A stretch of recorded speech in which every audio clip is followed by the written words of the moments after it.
Welcome to The Remedy. I'm Jamal Simmons. Joining us today on Skype is Jaime Harrison. He's a South Carolina Democrat who's been chairman of the party and also a national Democratic leader. He's vying to unseat U.S. Senator Lindsey Graham, who is also in the news this week. I want to welcome Jaime Harrison from South Carolina. He's joining us by Skype. Hi, Jaime. Hey, Jamal. How are you, man? Good. It's good to see you.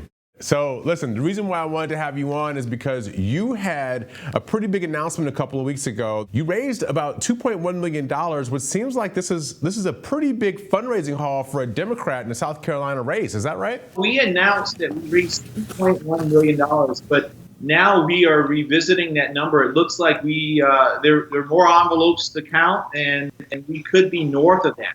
And in essence, we broke a record here in South Carolina, a record that I set last quarter.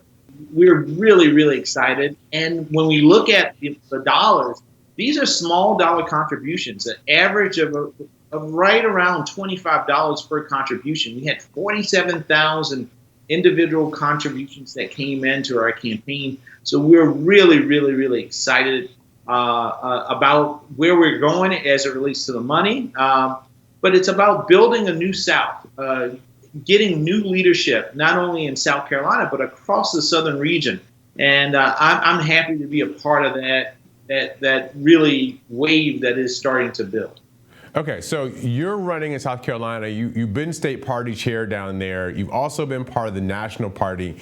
Do people in the state see that as a plus, or do they hold it against you that you've got these national party connections? For us, we're spending most of our time talking about the issues that are important to the people in South Carolina. Yes, I have been involved in national politics, but in the end of the day, I've been focused on the politics and the issues that people are dealing with here in South Carolina. Unlike our U.S. Senator, who cares more about being relevant, cares more about golfing with the president or going overseas for a cold day, I'm focused right now on the issues that really impact South Carolina, like the fact that in the past 7 years, 4 of our rural hospitals have closed in the state.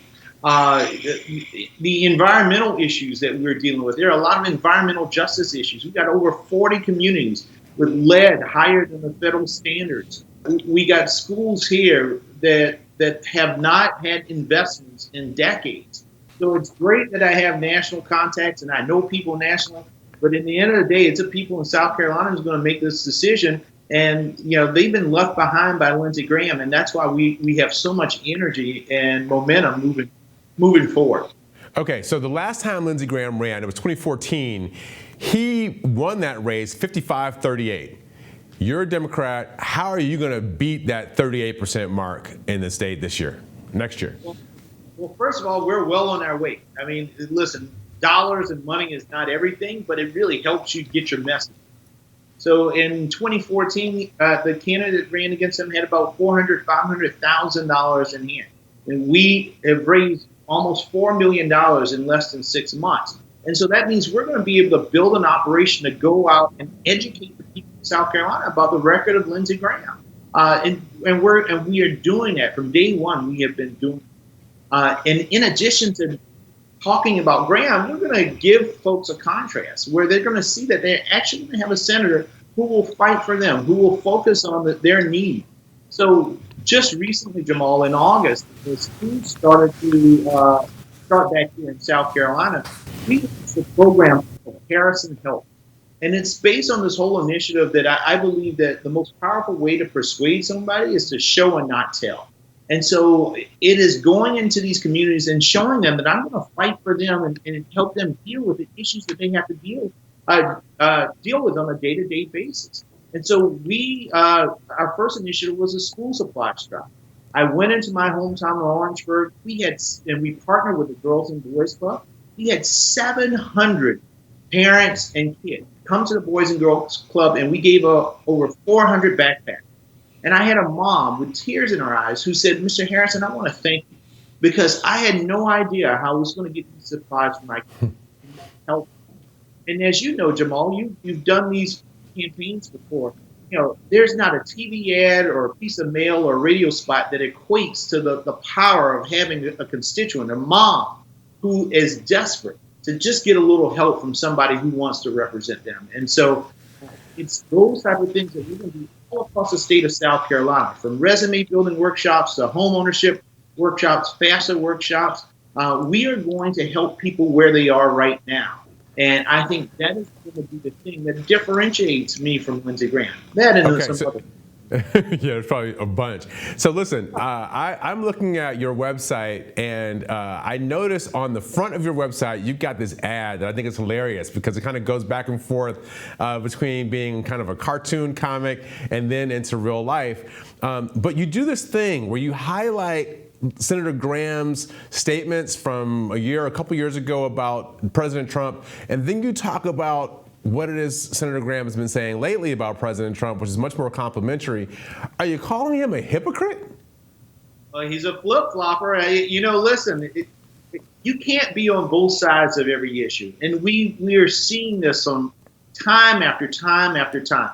Here Lindsey Graham just recently, a few years ago, he called him a kook, right? And then he said, I think Donald Trump should get the Nobel Peace Prize. And now he thinks he's condemning him on where he's going on Syria. And now he's back in this corner again. People want a senator that has a backbone, somebody that has a spine, some core conviction. We used to think that Lindsey Graham had that when John McCain was alive, but we now see that the only thing that Lindsey Graham really cares about is his own political relevance. I'm wondering, because as I listen to you talk and I look at these ads, and you see Lindsey Graham this week where he's criticizing the president very forcefully. He's criticizing him about this decision to pull troops out of Syria. And I'm wondering if your campaign against Lindsey Graham is having an impact on what Lindsey Graham is doing this very week while we're all watching the news.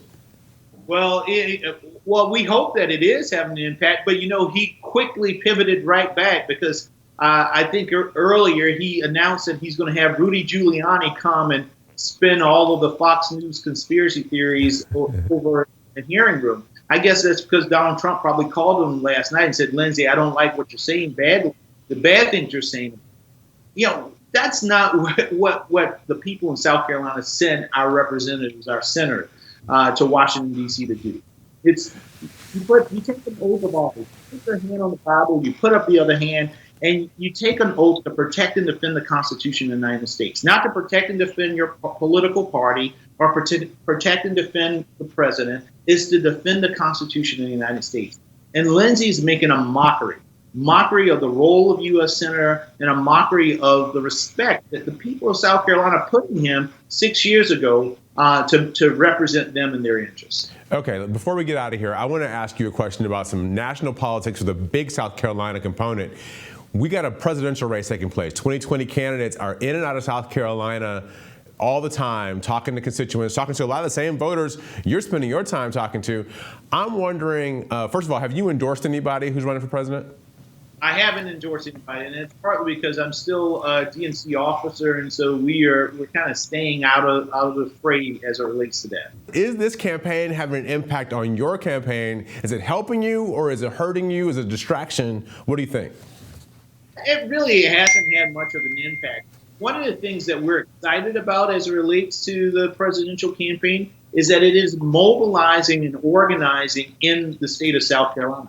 Having 20 some odd campaigns mean that there are a lot of volunteers, there are a lot of staffers that are getting trained on understanding how campaigns work. And so all of that infrastructure, once our primary takes place on February 29th, all of that infrastructure will be left here in South Carolina so that it will benefit my campaign organizationally and put us in a much stronger and better situation. And so I welcome them coming in. I welcome all of the activity. I mean, it's really, literally, I can throw a rock every weekend and probably hit a presidential candidate because they're here so often. But it's great for the energy in South Carolina. I have seen, Jamal, at Jim Clyburn's Fish Fry. I never thought that we would top the Fish Fry in 2008 with Barack Obama and Hillary Clinton and all those folks. Well, we did this last time around. There were 7,000 people at the Clyburn Fish Fry. Wall to wall, and all of them were energized about not only the presidential election, but really they were energized about sending Lindsey home. And so I'm really excited to have all of that energy left in South Carolina after the presidential primaries are done. Okay, one more question about Democratic politics I really want to get your insight on. In the national sphere, we are seeing a lot of different people make claims against some of the national candidates. A couple things. Maybe they call them a phony because of their education background or where they work today. Maybe they're going up against the establishment and they're saying people are being too moderate and other people are being too left. I'm just wondering, in South Carolina, do you have the same kind of factions that we're seeing nationally of these kind of anti-establishment Democrats versus like more moderate Democrats? Or, how's it breaking down where you are? You see that at some level, some of the small divisions, I think, on Twitter and Facebook. But when you go and talk to, and as I'm going to these little coffee shops and barber shops and all, and you talk to people, nobody knows about progressive and conservative and neoliberal and all that. That's a bunch of Washington, D.C. And Facebook, Twitter stuff. The average person is just looking at how can they make ends meet? How can they have health care that they can rely upon for themselves and their parents? How can they help pay down the thousands of dollars of student loan debt that they can? Those are the issues that people really care about. And I think it's just, sort of the political chattering class that we sort of get caught up into these different semantics.